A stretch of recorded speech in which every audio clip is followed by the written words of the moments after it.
Voilà, et tout de suite, j'ai le plaisir d'accueillir Elios Azoulay.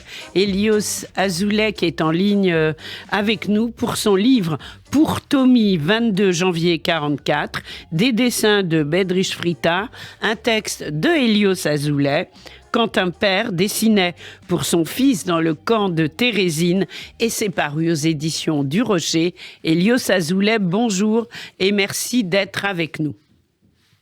Bonjour, chère Lise Gutmann, bonjour. Voilà. Alors, Elios, si vous n'êtes pas en studio avec nous, c'est pour les raisons qu'on vient d'évoquer, parce qu'il n'y a quasiment pas de train aujourd'hui.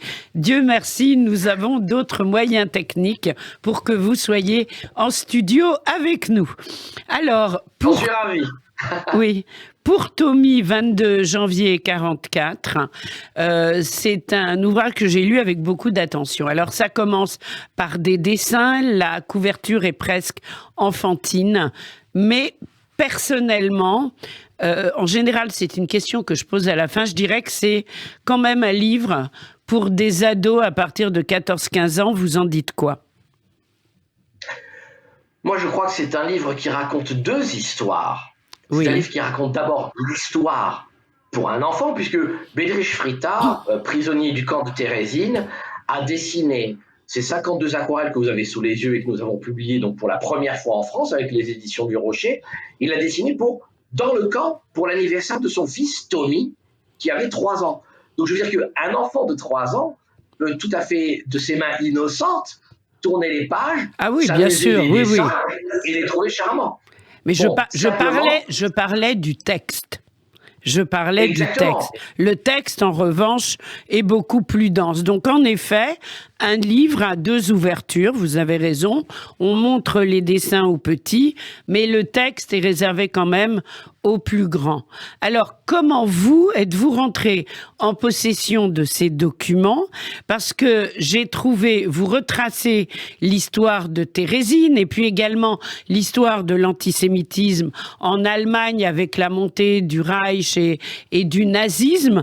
Votre style est très percutant, on sent votre indignation poussée au maximum, et la nôtre aussi d'ailleurs, et vous n'épargnez ni rien ni personne, et surtout ceux que vous appelez les salauds.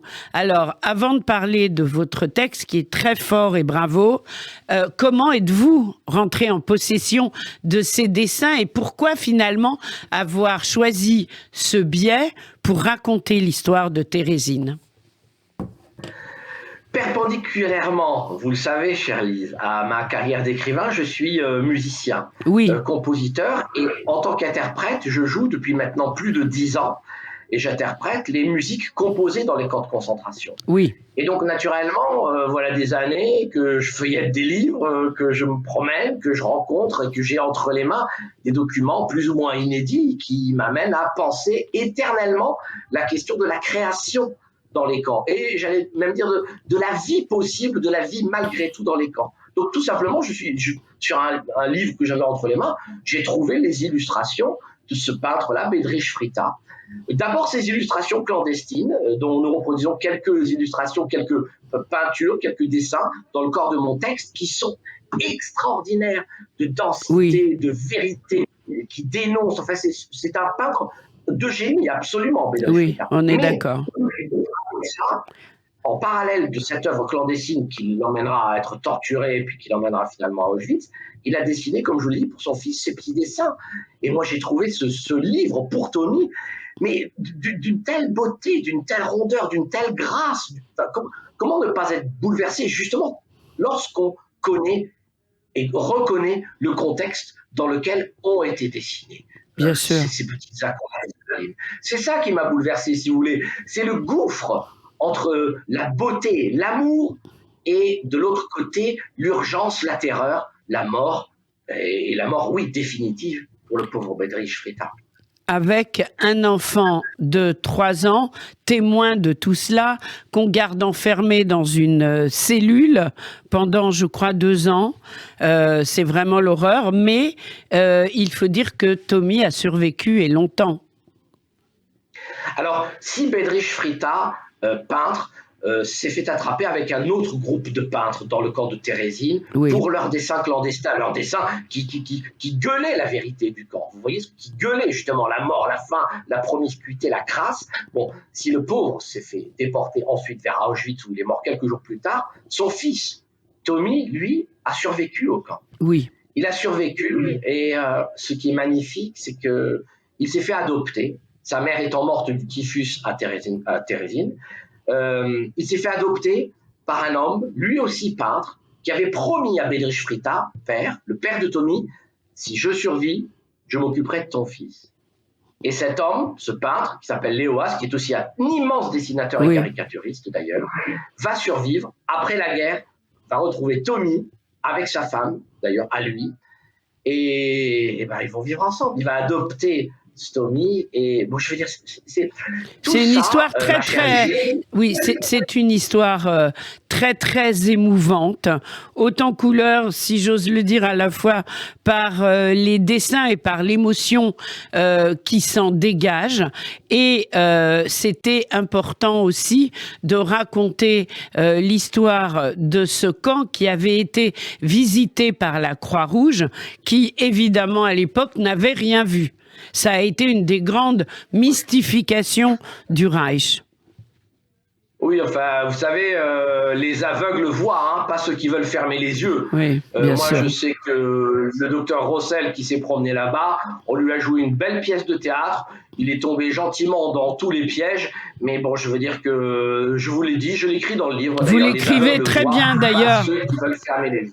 Oui, vous l'écrivez, c'est ce que je disais, vous n'épargnez personne dans ce livre.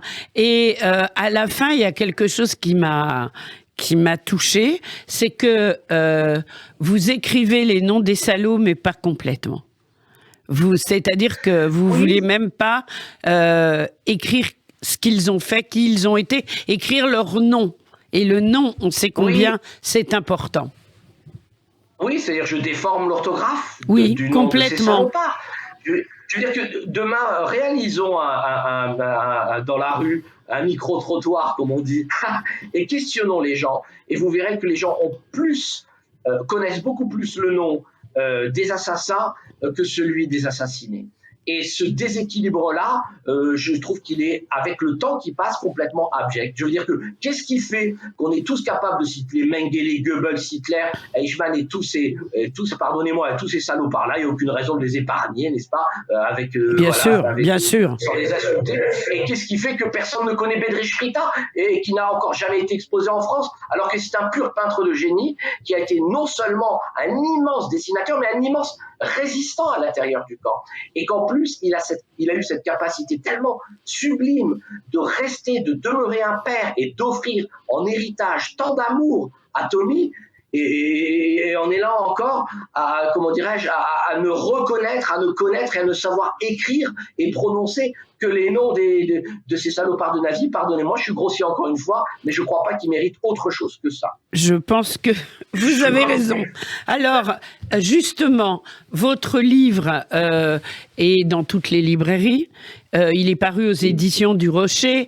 Est-ce que vous avez des événements qui vont avoir lieu à Paris, région parisienne? Et est-ce que les dessins de Bedřich Frita vont finalement être exposés ailleurs que dans votre ouvrage? Est-ce qu'il y a des projets? Oui, il y a énormément de projets. Il y a des signatures. Là, il faut écouter, le mieux, c'est d'aller sur ma page Facebook et là, je vous renseignerai sur toutes les dates, sur tous les événements qui peuvent se dérouler autour de Tommy. Après, ma chère Lise, vous faites un appel sublime et je vous prends la main et en regardant et en fixant la petite caméra de mon ordinateur, j'appelle le MASH, j'appelle le mémorial de la Shoah, bien sûr. Appelez-moi, chers amis, nous nous connaissons et moi, je vous mets en contact avec le fils de Tommy, qui s'appelle David Haas, qui est un homme qui a lui aussi l'art d'hériter et qui est un homme sublime. La plupart des dessins sont entre le musée juif de Berlin, où j'ai beaucoup d'amis, et également au mémorial de Térésine.